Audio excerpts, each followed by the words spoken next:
Thank you for joining Cancer Support Community Atlanta for Metastatic Bone Disease, Current Treatment Options, facilitated by Dr. Berenger with Northside Hospital Cancer Institute. This is Emily Brown, the Program Director at Cancer Support Community. Thank you all for being here, and we are very grateful for Dr. Berenger to do this presentation for you today. Dr. Berenger is with Northside Hospital Cancer Institute, and he's a board-certified and fellowship-trained orthopedic surgeon specializing in orthopedic oncology. Dr. Berenger provides care to oncology patients with musculoskeletal problems ranging in complexity from evaluation or biopsy to advanced surgical interventions requiring specialized care. His treatment plans incorporate the latest and most effective surgical techniques, utilizing minimally invasive options when possible. Dr. Berenger is committed to providing individualized patient care to achieve optimal outcomes and quality of life. Thank you, Dr. Berenger, for being here. Without further ado, you can go ahead and get started. Thank you, Emily. I appreciate the opportunity of presenting to all of you and being a part of the program at Cancer Support Community. It's been a tough few months for everybody, and certainly people that are at increased risk of all the effects of the pandemic. We appreciate your enthusiasm and sharing your time, and we'll get started here in just a minute. Okay, so we're going to talk today about metastatic bone disease, bone mets.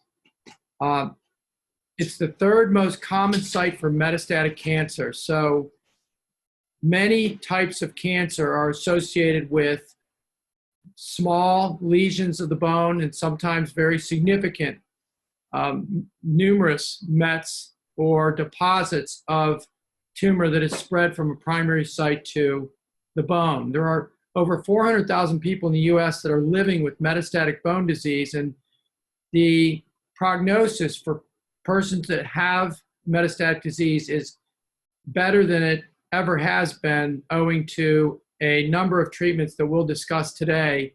But it is imperative that we diagnose early and that we treat aggressively. There's a higher incidence of metastatic bone disease in patients with lung, breast, and prostate cancer.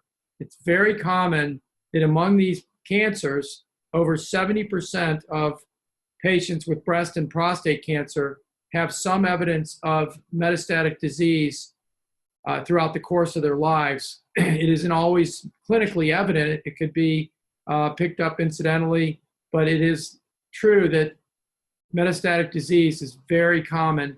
And it doesn't just affect lung, breast, and prostate, but the whole range of primary tumors do have somewhat of a propensity to spread to bone. We'll talk a little bit more about that. Be aware that metastatic bone disease affects all aspects of the functioning of bone. We think of bone as an organ in itself in a way. It supports vital organs. Think of all of the heart, the liver, the intestines, the brain, and know that bone is very important in protecting all of our vital organs. It allows for both mobility and stability. We just can't do without an intact functioning skeletal system. But in addition, it has more of a role in metabolism and maintaining our calcium and the mineral levels in our body. So it's important to avoid life-threatening changes in those minerals. The bone marrow produces blood cells for carrying oxygen to our tissues and fighting infection. And finally, it is an organ that is constantly turning over and remodeling.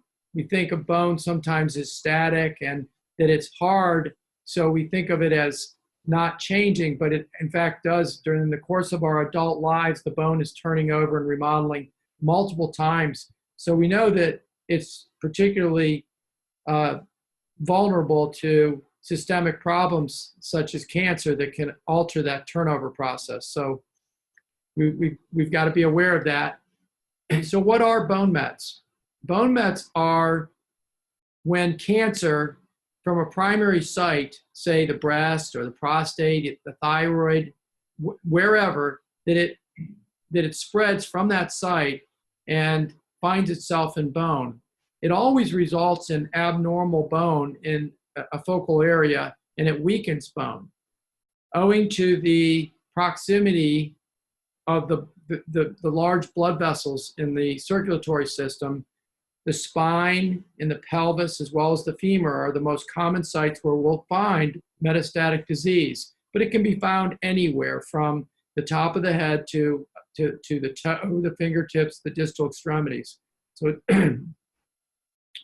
So it's useful for us to understand how bone mets occur, and the research into the mechanism of bone mets. How do tumors travel to the bone, and why is the bone such a common place? That research has revealed enough to change the treatments quite dramatically over the last 10 years and make treatment of bone metastatic disease more effective. So tumor cells break away from the primary site. The circulating tumor cells are very common with all primary tumor types. And that's the reason that we have some blood tests available today that can actually pick up the presence of tumors, because there are circulating tumor cells in the blood, and therefore circulating what we call antigens in the blood that can be tested for. So it's not a surprise that tumor cells circulating in the blood, but it doesn't always follow that tumor cells find their way to the bone. And why is the bone such an attractive place for tumor cells to live and grow? Well, they enter the bloodstream and the lymphatics, and then the tumors adhere to the bone, because the bone actually has proteins on its surface that attract tumor cells and allow tumor cells to adhere to the bone. And then once those tumor cells are attracted to bone and accumulate there, bone destruction then occurs because tumor cells release factors that stimulate the resorption of bone. Therefore, it creates a process where resorption creates cavities that make it easier for tumor cells to accumulate and grow. And then more bone destruction occurs, more tumor invasion, and this whole cycle occurs. But it's a physical process, and it's a biochemical process that is occurring. And it's important for us to keep that in mind as we think about what the treatments and the most effective treatments are. Bone mets invade and render bone abnormal. Bone mets weaken bone and increase the risk for fracture. What I'm showing you in this slide are two examples of bone mets that occurred in the upper end of the femur bone near the hip joint. And on the left, you see that it's a dark void in the upper end of the bone that we refer to as a lytic lesion of bone, certainly at risk for fracture with normal daily activities. On the right, where the arrows are, indicates another type of bone met that we call blastic. And a blastic bone met is where additional bone is laid down. So the remodeling process has been accelerated, and somehow more bone has been laid down than has been resorbed. But this is a little bit of this can fool the person that's unaware, because this bone is actually very weak. It looks like it might be stronger because it's more dense, but it's abnormal bone, it's tumor bone. There's a lot of tumor cells in there, and it's at risk for fracture as well. It's not quite as at quite as high a risk of fracture as the one on the left, where there's just a complete void of bone, but it's important to know that both are abnormal. This is an example of what we call a lytic bone met, where the vertebrae that we're showing on a CT scan on the right has been affected. On the left is a normal view with a CT scan of a typical thoracic vertebrae. And the two views on the right show where the tumor has, at one point in time, started to invade the right half of the bone, and then eventually it involves almost the entire bone. Lytic bone mets can occur again with a whole range of tumors, but it's very common that you'll see these in the spine with multiple myeloma, with lung, breast, and renal cancer. Blastic bone mets, again, abnormal, interfere with the function of bone, weaker than normal bone, but occur more commonly with prostate, breast, and bladder cancer. The image on the left is a normal X-ray of the pelvis and hip joints. And on the right, this is an X-ray of an individual that had relatively high function, had severe pain, no fracture, but their bone was involved severely by this blastic type of metastatic disease. Know also that when you see this level of bone involvement, you can expect that the marrow-producing cells are affected and the mineral metabolism of the body is affected because this much bone has been affected by the met. So what is the functional consequence of metastatic disease to the bone?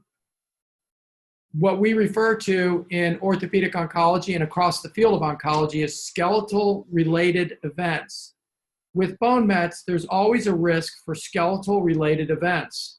And these can be conveniently categorized, starting with what is a dramatic event, a fracture. A fracture is obviously the event with metastatic disease that we're most aware of and very cognizant to try to prevent.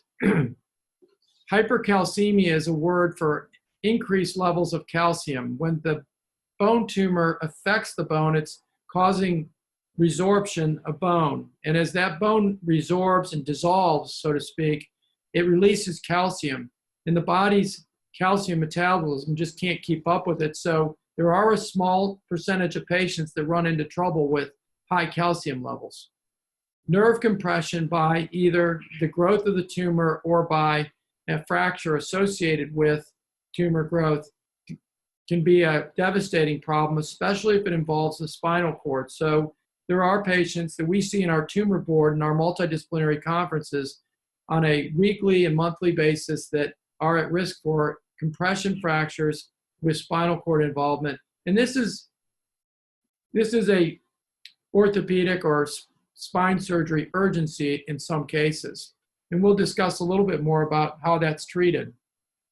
Bone pain itself occurs with metastatic disease. Even small deposits of bone mets can increase pain throughout the body. And that's not real well understood, but it does involve the release of certain substances from the interaction of tumor and bone that affect nerve fibers throughout the body.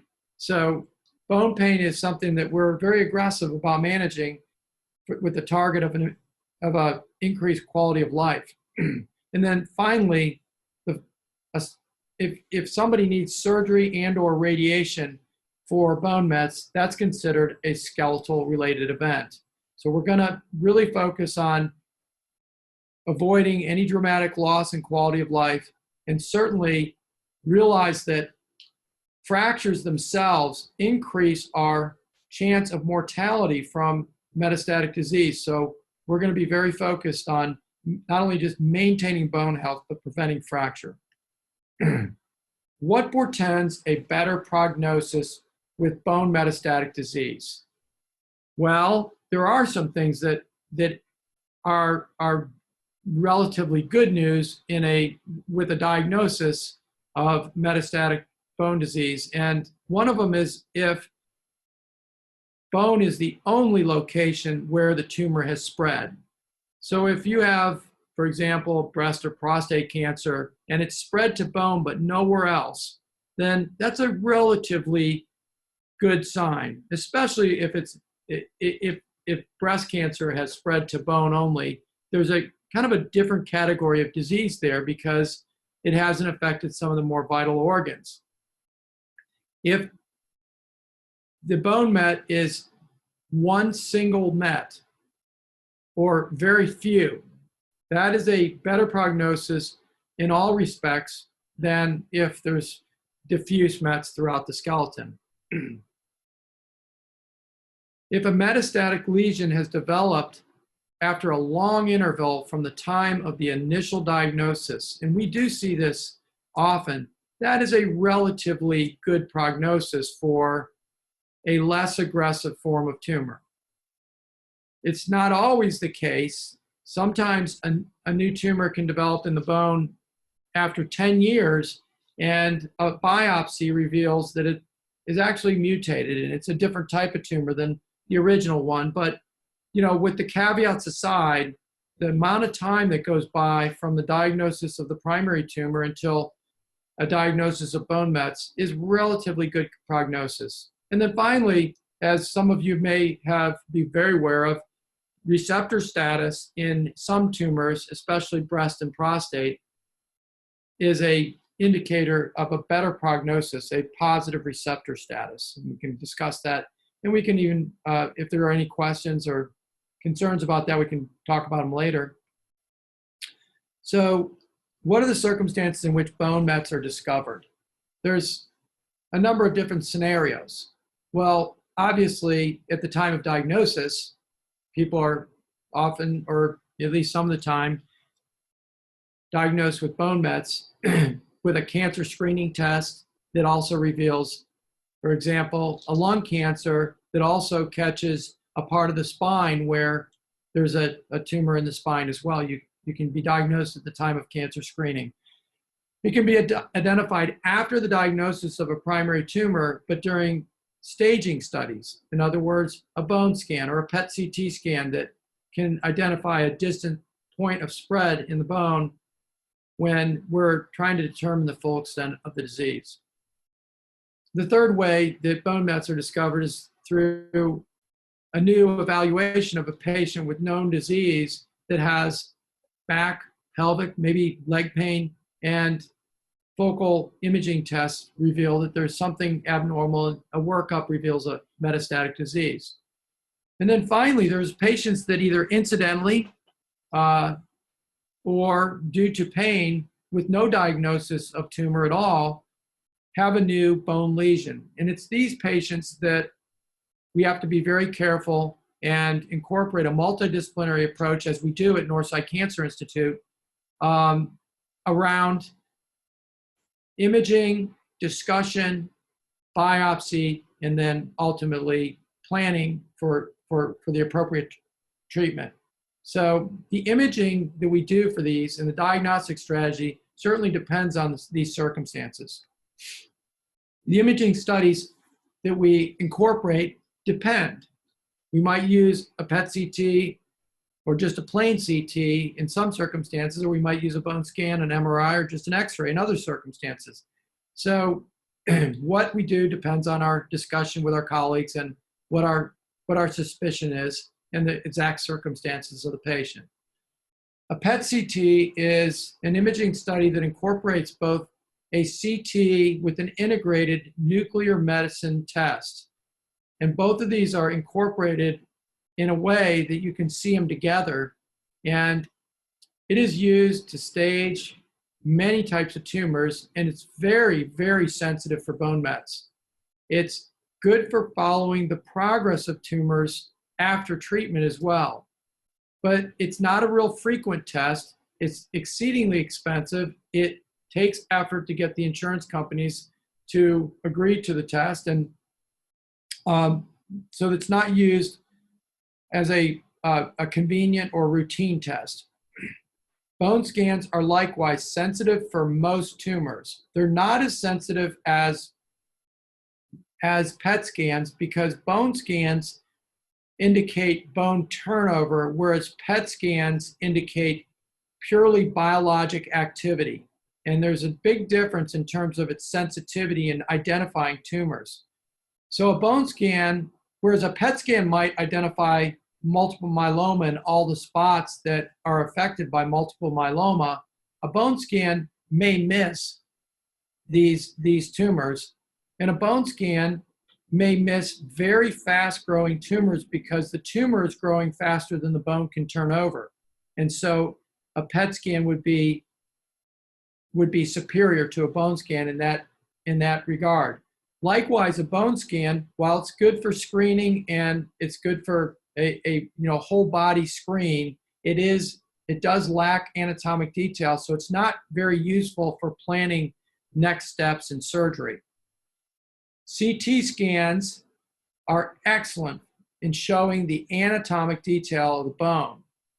They're most accurate for evaluating the structural effect of the tumor on bone, and they're very good for surgical planning. They're used together during surgery to guide the position of instruments and implants in image-guided surgery that we'll talk about briefly.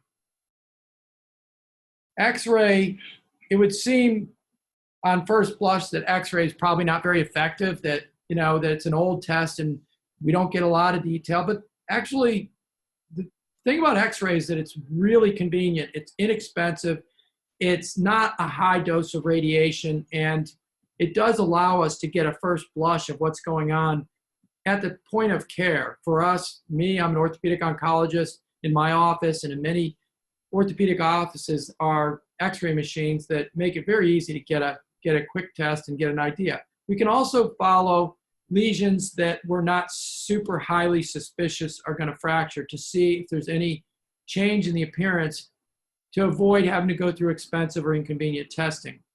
But they are nonspecific and a little less sensitive than some of the other tests. And then finally, MRI is excellent for anatomic detail when soft tissue is involved.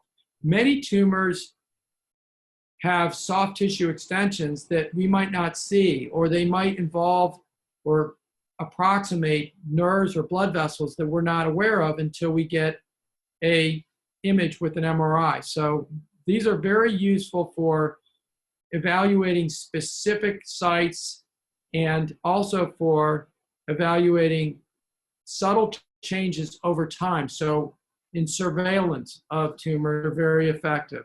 And finally, MRIs don't have any radiation exposure, so that's a positive for cancer patients that are over the episode of many years are exposed to quite a lot of radiation. What do we mean by surveillance of bone mets? Well, we need to ensure that there's no progression, or at least that there's no elevated risk for some kind of skeletal related event with bone metastases. And I see patients every week that are referred that have a bone lesion that everyone's fairly certain is a metastatic, a spot of bone mets. But the question is, what's the impact of this? Is this something that's going to eventually need to be taken care of? Should we be more aggressive about this based on the location or the amount of pain, or should we just watch it? So initially, when we see a metastatic bone lesion, we may choose to follow this on a 2 to 3 month basis to evaluate whether or not there's a rapid change in the appearance or in the size of the lesion. For those that are stable, then we increase that interval, maybe to every 6 months or every 9 months. And ultimately, if we can see that a lesion is stable, we increase the interval to where it's over a year between imaging tests, and then we finally say, don't come back for imaging unless you have a change of symptoms. And if you have a change in symptoms, and we've already had a surveillance of the lesion, then we will begin to image this again and see whether or not there's any change. X-ray and MRI are very common to use together for surveillance because of the convenience of the X-ray together with the specificity of the MRI in terms of anatomic detail. It allows us to measure very closely any change in the appearance or size. So ultimately, some patients need to have a bone biopsy. If a patient there's no question about the diagnosis and there's no change in status of of symptoms or any other appearance of the lesion, then no, we won't bone biopsy, but we'll just watch closely. But if there is uncertainty about the diagnosis, then it's time for a biopsy. The second reason why you'll do a bone biopsy is if you are highly suspicious of a tumor, and even maybe you know where you think the tumor is coming from, but you don't have an accessible site. In other words, the tumor is so small in the primary site that you can't get to it, or that there might be multiple lesions, but the most accessible, lowest risk site to get tissue is in the bone, then a bone biopsy will be indicated. So bone biopsies can be, it's very important that they're planned. Again, I'm going to mention this again and again, all the way to the end of the talk, is this idea of multidisciplinary collaboration and discussion, because the timing of a biopsy and the technique of a biopsy and how you handle the tissue once you take a biopsy all have a impact on the patient care and ultimately the outcome of the patient. So it's a very important that it be done meticulously. How do we do bone biopsies? Bone biopsies are done with image guidance. It's common for us to lean on our interventional radiology colleagues to do CT-guided biopsies, as you can see in this picture on the right. We also do fluoroscopically guided biopsies, which is the use of X-ray in the operating room. And sometimes we have to make open incisions because of the location of the tumor. So how do we go about managing patients with bone mets that may need some kind of intervention? Again, a multidisciplinary approach. We proactively manage patients' pain. It's very important because we want to avoid narcotics. We want to avoid the loss of basically activities of daily living, the loss of independence that come with the kind of pain that patients have with bone mets.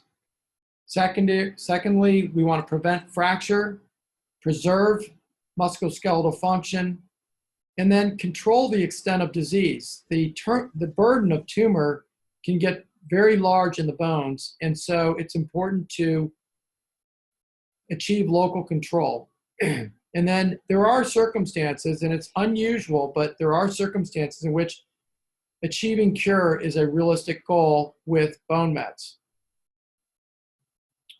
Metastatic bone disease is treated in a number of ways, and it depends on the type of tumor, depends on the location, the current functional status of patients, what kind of functional loss might be expected if we don't treat, the severity of symptoms, and certainly the overall prognosis in terms of life expectancy is something that needs to be taken into account.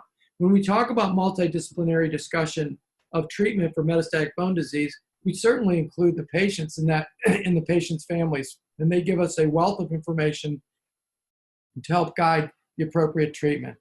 But in the arsenal of treatment for metastatic bone disease, we have bone stabilizers, hormonal therapy, systemic chemotherapy that's beyond the scope of this discussion, but certainly is in the realm of the medical oncologist, who is more or less the quarterback of all of our cancer care.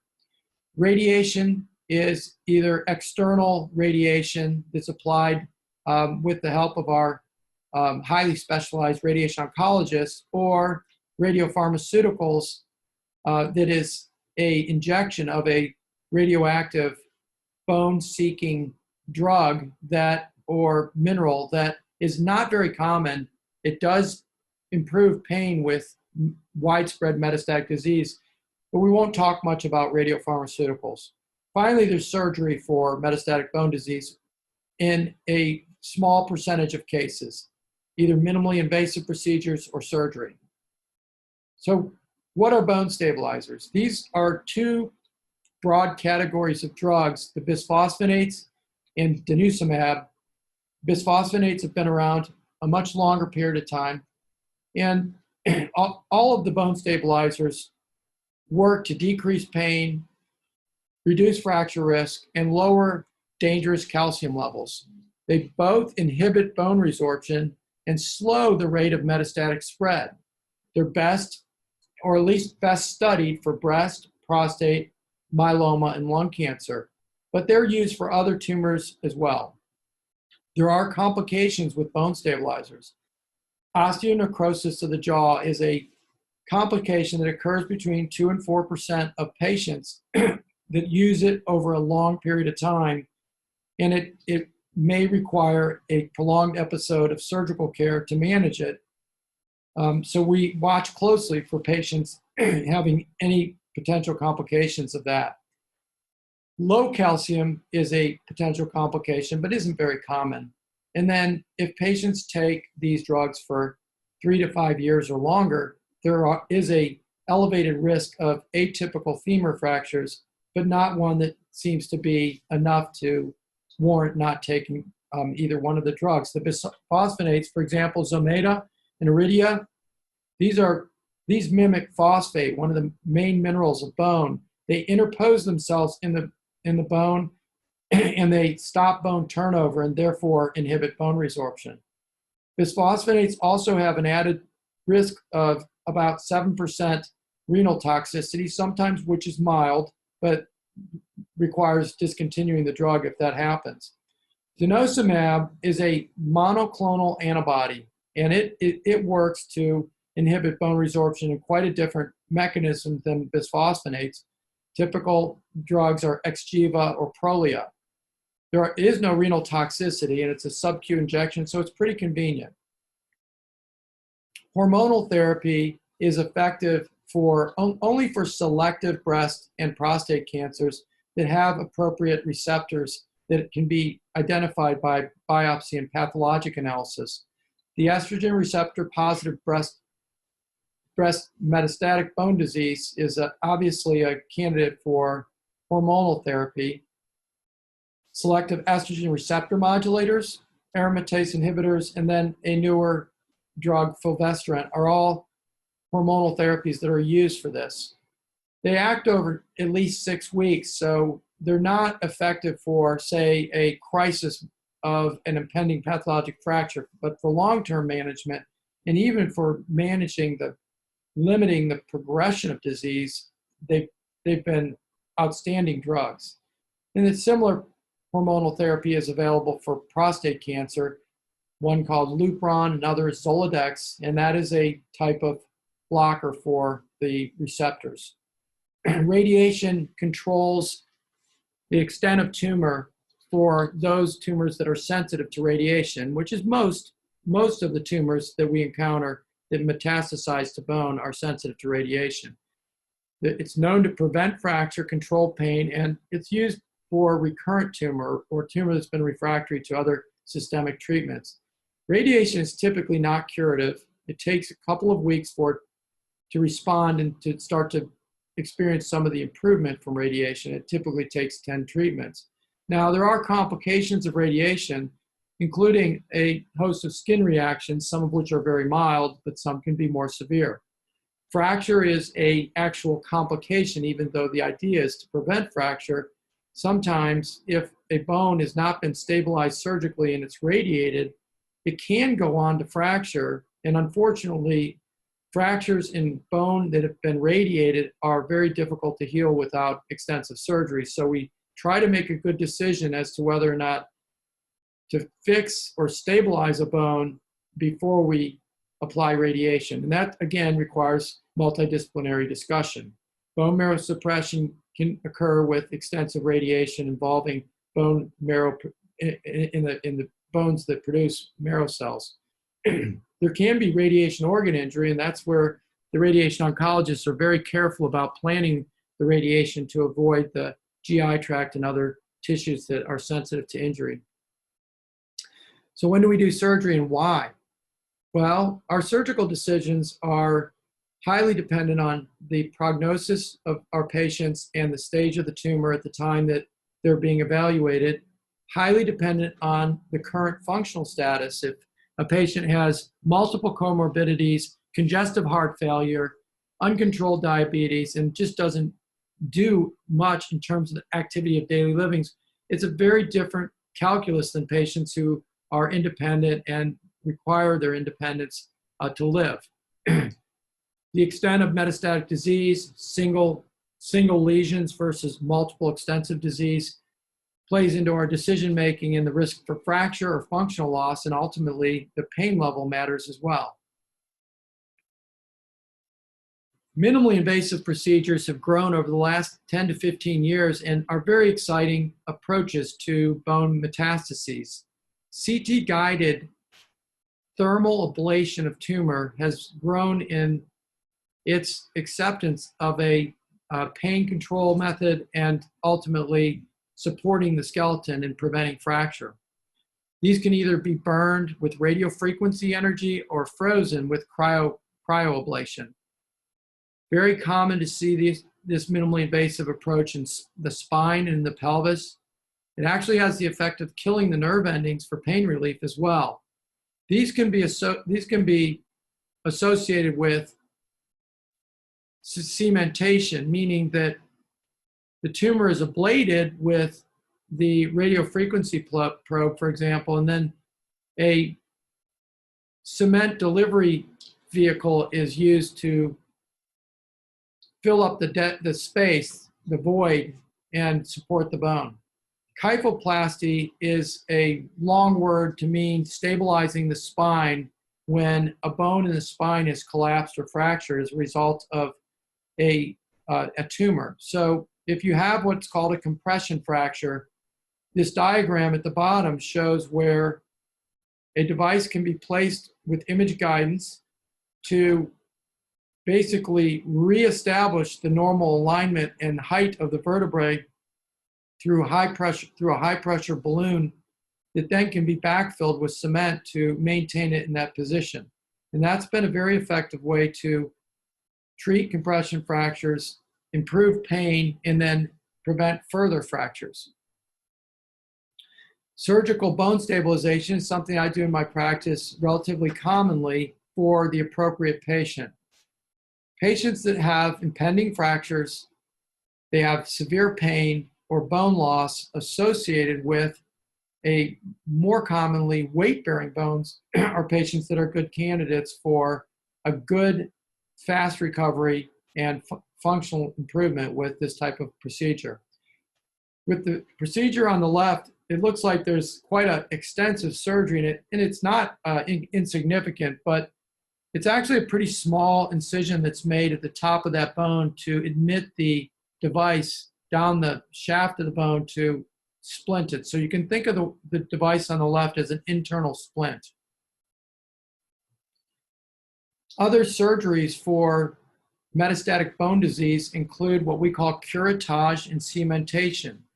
There are some tumors that are highly at risk for fracture, and they are associated with a large defect of the bone caused by the tumor. So we curette out, for example, in this top x-ray, we'll curette out a large cavity, take as much tumor as we can, and then we put cement in, we squirt cement in and pressurize it so that it becomes now a column of support for the bone so that it doesn't ultimately fracture. If tumor involves the upper end of the femur or other places, even the humerus, the upper extremity, and it's caused a fracture or severe pain, and it's really close to a joint that can easily be replaced, then that might be an option to increase the pace of recovery and allow people to be full weight bearing right after surgery. And there are a number of patients each year that we do this, we take this approach for to remove tumor and restore function. And then there are some patients, and this is an unusual group of patients that we discussed before, that you're actually going for a cure. You know that there's tumor, you've demonstrated that it's metastatic, but you don't have any other location in the body where there's tumor. And so the intent is to resect a large portion of the bone so that you get a wide margin around the tumor and then reconstruct the bone as we've done in this picture on the bottom. So you reserve that for people with very few or only one metastatic lesion, and that people that have a high functional status. And the goal is to improve survival and ultimately cure. So this is just a case study to finish up our discussion. A patient we saw recently, over a year ago, he presented, 69-year-old male that was still working. he was a very functional guy, but he was diagnosed with metastatic renal cell cancer, and he did have metastatic bone disease at the time of his diagnosis. There were multiple lesions, one in his spine, another that you can see, a subtle lesion on the left in this x-ray. You'll see a large circle here of bone void above the ball and socket where there was tumor, and this was demonstrated to be metastatic.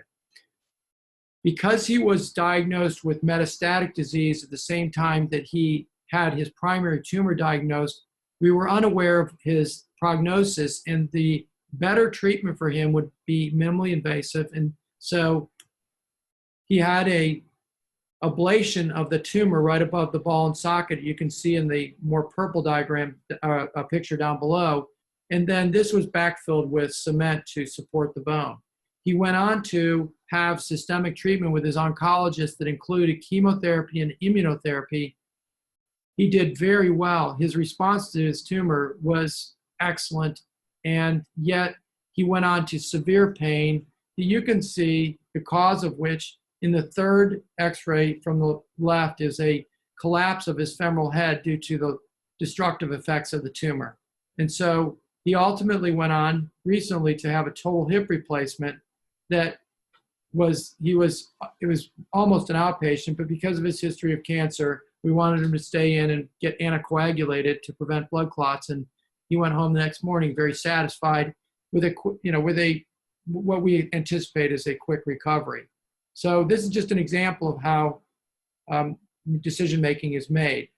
So this last slide, I just want to call out for awareness and proactivity in preventing the debilitating effects of bone metastases, because the treatment or just the bone mets themselves can result in quite debilitating effects if we're not aware and proactive. We need to maintain our bone density, even more so in metastatic bone disease, with vitamin D, calcium, and nutritional support. Daily exercise is very important, and it's worthwhile to have a medical personal trainer or a physical therapist advise us on stretching, strengthening, and balance exercises. Sun exposure produces vitamin D in our body, and I think it's a immunologically positive factor. As we've seen this past week, a great study out of Europe showed that vitamin D levels actually correlate very strongly with a person's ability to fight COVID-19. Obviously, smoking cessation is a big deal in everybody, but in this group of patients, the more so. Remember that patients with cancer have an increased risk of DVT. So DVT prevention, being aware of maybe the extra measures that need to be taken if somebody needs surgery with metastatic bone disease, is important as well. With that, I'm going to stop and discuss any questions that people have, and I don't have any time constraints, so I'm very happy to stay on the line. Thank you, Dr. Beringer. That was a wonderful presentation, especially the case study that you presented that really put everything into light. I have a couple questions that were pre-submitted. I think you might have discussed some of these already, but just in case anybody came on late, I'll go ahead and ask these questions. Is metastatic bone disease the same thing as bone metastasis caused by breast cancer or any type of cancer? It is. It's exactly the same thing. So we have a lot of different terms: bone mets, bone metastatic disease, and yes, those are synonymous. Okay. If I had radiation in 2016 on mets in my hip and pelvis, how do I know if sufficient scar tissue has formed to protect from further erosion or breaks?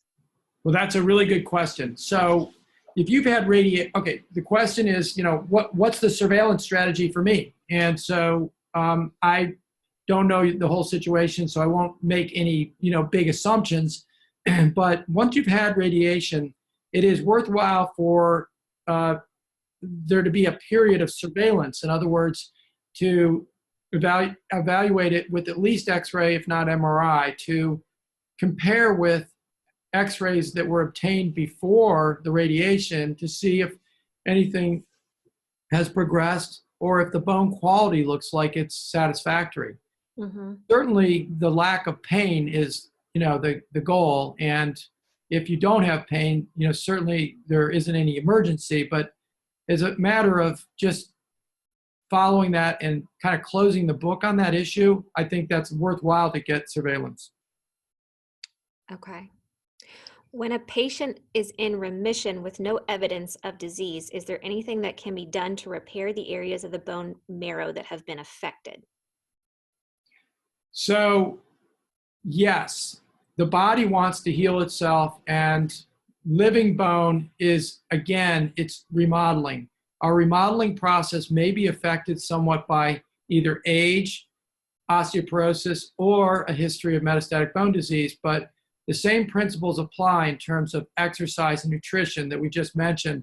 And I think that that's where I really think that, guidance and having, some coaching on the right kind of exercise for stretching and strengthening is important. And I think that will help the bone remodel, because controlled stress on the bone actually produces more bone. It actually results in a process where bone health is improved. So yes, the answer is there are some things that we can do. Who do you recommend somebody see, like a physical therapist, or who could help make those adjustments? Yes, I think that there's a lot of primary care physicians that are now kind of more in the know. Our medical oncologists are, they are connected with, community of physical therapists that are more attached to patients that have experienced long-term treatments or metastatic bone disease. But I think that starting with a physical therapist is an excellent choice. I certainly am always available to consult, either teleconsult or here in the office, regarding kind of next steps. And if there's any concern about like risk for fracture, I think that a baseline X-ray of lower extremity bones that are in question is a good idea. But definitely there are some, I would, in the case of metastatic bone disease or kind of coming through a long episode of cancer treatment, I think that a physical therapist is a better choice than a personal trainer. But ultimately, if you can get the right principles, then a personal trainer is somebody that coach you along, and you can ultimately do a lot of this stuff on your own. Okay, thank you. If my cancer metastasized to the bone, does this mean I automatically have stage 4 cancer? It does. It does. If it is in the bone from a distant site, so metastatic disease does infer stage 4. Can you detect metastatic bone cancer through blood work? Well, it's a really interesting question, because what are circulating tumor cells? We ask ourselves that. We know that, say, there's a primary breast tumor or a primary thyroid tumor, and let's say we have a means of being able to demonstrate that there's circulating tumor cells in the blood. Well, does that mean we have metastatic disease? Actually, it's kind of like the testing, the evolution of our testing is almost forcing us to redefine how we redefine metastatic disease. And so so ultimately we may have to come up with new definitions of metastatic disease. But the answer is no. Metastatic disease is an imaging construct. So it's something that we define by the presence of tumor in bone that's identified on imaging or identified by a biopsy or both. I had a question come in from one of the participants. I have bone mets in both hips, spine, neck, and cranium. What movements or types of exercise would be best to avoid in this case to prevent a fracture? So again, it's really tough for me to give you anything less than a really safe recommendation based on the extent of metastatic disease in these locations, and not knowing what your pain level is with just basic activities of daily living. Mm-hmm. But that said, there's almost no one I have seen a few patients, but almost no one that I would recommend do no exercise at all. We have to, go on with our life. We have to strive for the best quality of life that we can. And in this case, if I had to make a blanket statement about the kind of exercise that should be done with that level of disease, I would say that there's range of non-impact exercises, non-resistance exercises, but range of motion that is through at least part of the range of motion. It's like the idea is keep what you've got. There should be no, if you can't keep what you've got, then there's a failure of treatment. And is there, should we be, realigning our treatment strategy? So if you have good range of motion in your hips, for example, well, then you should be doing that on a daily basis with a stationary biking program with no resistance, for example, or just range of motion in a sitting position. So this is where your physical therapist can really help out. At Northside Cancer Institute interfaces with the physical therapy department, and they do have a dedicated group of physical therapists that focus on patients with tumors of various kinds, especially metastatic disease. So, we can help to, through the Northside Cancer Institute, refer you to an appropriate physical therapist. But I think that the general recommendation is keep what you've got and do range of motion exercises at the very least. But you probably can do more than that, but you do need professional guidance when you have that extent of metastatic disease. Another question, my physician referred me to radiation oncology for my metastatic bone disease. Why was I not referred to a surgeon? Okay, so I think that's, I'll flip the question around and let's just say that the question was my oncologist sent me to a surgeon for my metastatic bone disease. Why didn't they send me to a radiation doctor? And I think that's where it's really critical. Northside Cancer Institute, I know I'm being very provincial and kind of marketing oriented here, but I want to tell you that the Northside Cancer Institute is very collaborative. And so, our purpose is to get patients discussed in tumor boards. We have a dozen, is it a dozen, James, tumor? We have a dozen tumor boards that are, where patients are discussed every week, and sometimes it's 10 or 12 patients in each meeting. So we are very busy with discussing patients, and the whole idea of it is sometimes a patient is sent to a radiation oncologist, or maybe they're sent to a surgical oncologist, or myself, an orthopedic oncologist. And these cases, patients are discussed in a multidisciplinary conference, and best decisions are made with multidisciplinary collaboration. So the answer to that question is, you got to be referred somewhere. And so you get into the system. And then I think a better question might be, for your radiation oncologist, or if the patient comes to me, I think it's a very fair question to me. Hey, can you discuss this with other doctors? Are you in a group of, are you with a multidisciplinary group that you can discuss this? And I think that's a very fair question, because there are different ways to approach it. And we come up with solutions that we would not have come up with if we didn't have that multidisciplinary discussion. Thank you. Did want to mention Cancer Support Community does provide many virtual programs right now. If you are living with metastatic disease, or you have a loved one, or have patients with metastatic disease, please be sure to refer them to any of our programs. We do have gentle exercise classes. Like Dr. Beringer said, you do want to be careful with what you are putting your body through if you have metastatic disease, but our classes and our facilitators do cater to patients that are going through cancer treatment and have metastatic disease. So you can also always let them know that and have them cater the movements to your needs. Dr. Beringer, is there anything else you wanted to say before we end? No, I appreciate the interest, and it's a privilege to get on and just share this information with you. And if you have any other questions, you can always call our office, and we're happy to get back in touch with you.